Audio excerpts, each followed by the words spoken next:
People, deluded, I'm back again. Now, obviously, we're a day away from July officially commencing, and I don't want to count my chickens, but I do think we'll see a bit more of a quick turnaround in regards to Arsenal transfers. Arsenal transfers are very long and drawn out, like you've seen with Aubameyang, Lacazette. Mesut Ozil's probably the quickest transfer I've ever seen this club off the top of my head. You lot know it's very much a long, dragged out process where we're seeing Torreira as well, where we look at planes and we look at this and we look at that. Many clubs just wake up, they've signed them, and we don't do that, innit? Obviously, transfers are hard. Kieran Tierney, if you believe reports now, we bid it about 10 times for my man. Allegedly, we've made some progress. According to the Scottish newspaper Sunday Post, we're about to make a third bid of 20 million plus 5 million in add-ons, which would match Celtic's valuation on the player.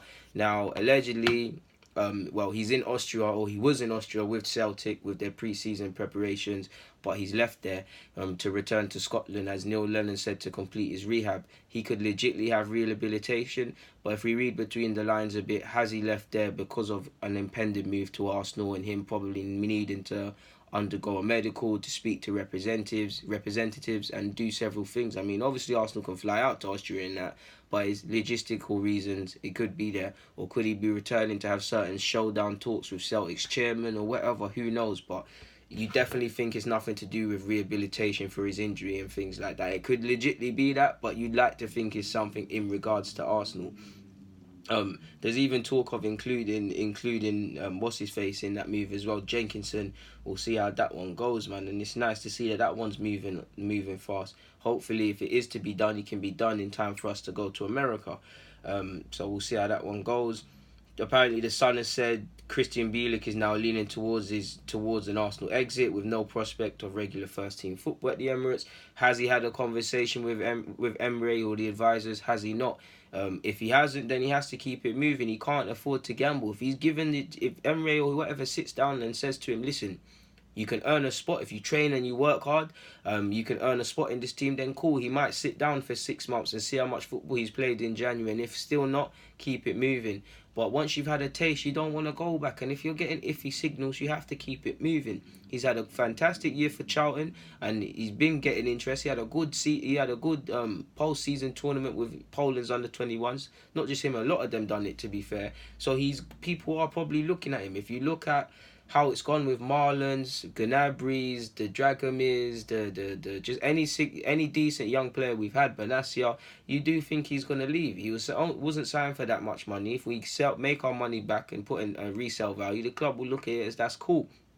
I believe he should be given a chance.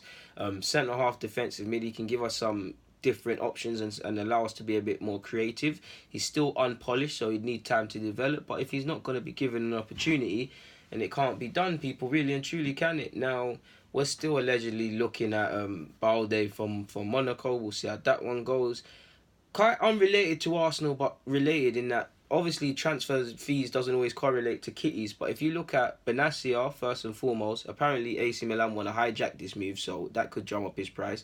Glazidis is a crook, he's just going after anyone that was ex-Arsenal, innit? But like I said, Benassia could be joining Fiorentina. Apparently, they have an agreement with Empoli for him. Now, he's actually, 1 minute he's joining Lyon, then he's joining Napoli, then he's joining Fiorentina, then he's joining AC Milan. Either way, he's a terrific player, in my opinion, and he's improved a lot. I would take him back for the squad and to compete, but who knows?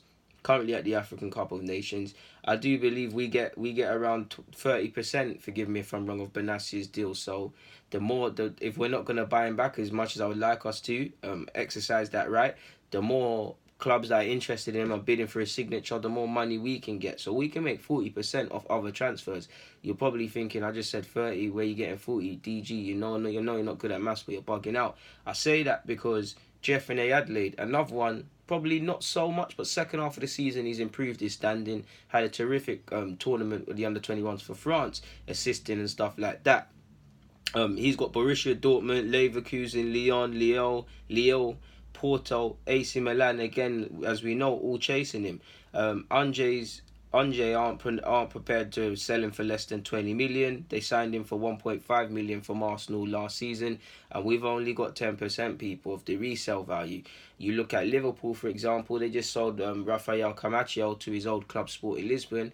They sold him for 5 million 5 million that could go up to 7 million in regards to relating to sporting bonuses and achievements and all of that sort of jazz. They've got a sell-on percentage as well, I think of 20%. I could be wrong, and they've got a buyback clause. Now, for Andre, that's great. They're making profit, and then they give Arsenal a bit of cake. They're making profit, but if you look at it, if we had a buy sell value and a better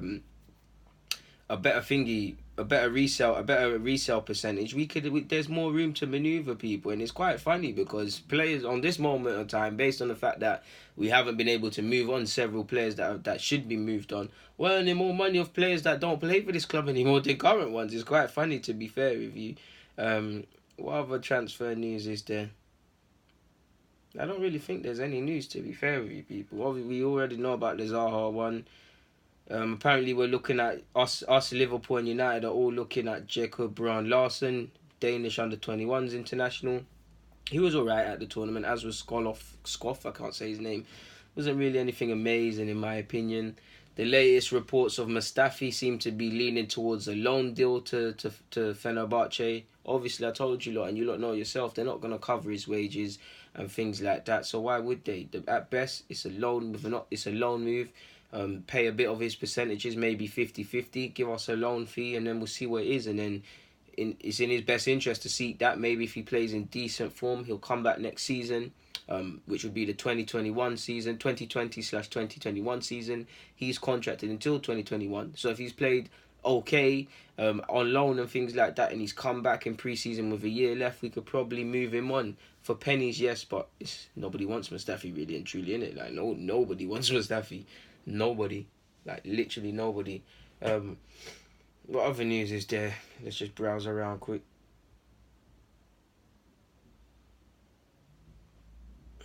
Not really any other news, people, really and truly.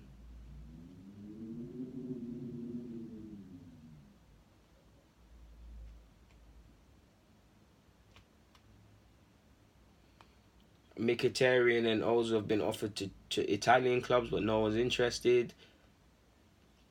That centre half we was linked with in Kinnaman could be joining Wolves for 11 million.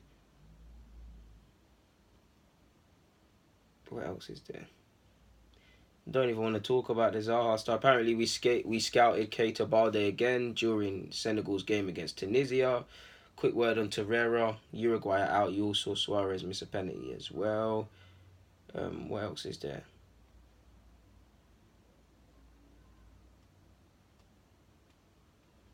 It's quite a slow day, people. I don't think there's anything else really. I mean, I would love to see Zaha. I also like to see that Leno has expressed a desire to play in all competitions next season, to be fair with you. In goal's going to be a bit of a crazy one, man, because we're going to have Martinez, we're going to have Leno, and there's a couple of 23 keepers and stuff like that. It's a bit crazy. Saliba, I'd like to get that one done. Apparently doesn't want to entertain any offers from Spurs, but I have seen some reports that Spurs actually haven't offered anything, which is quite funny, man. Apparently, I mean, if you was to believe any reports, apparently we're always in talks with players, and I would love to be able to. That's one thing I'd love to be able to see from the other side, when people are reporting in advance talks and stuff versus what's actually happening. Apologies, people. What's actually happening at clubs? It must be quite crazy, but it's a slow day. It's a slow burner. Everyone, it's a decent weather. It's a decent weather in London, so we might as well go and enjoy it. On that front, people. Deluded, I'm out. I'm pretty sure you can see it's quite a bit lighter than my usual vids. These lights are quite bright and they're mashing up my eyes. So on that note, people, DG, I'm out. Thank you for watching and rocking.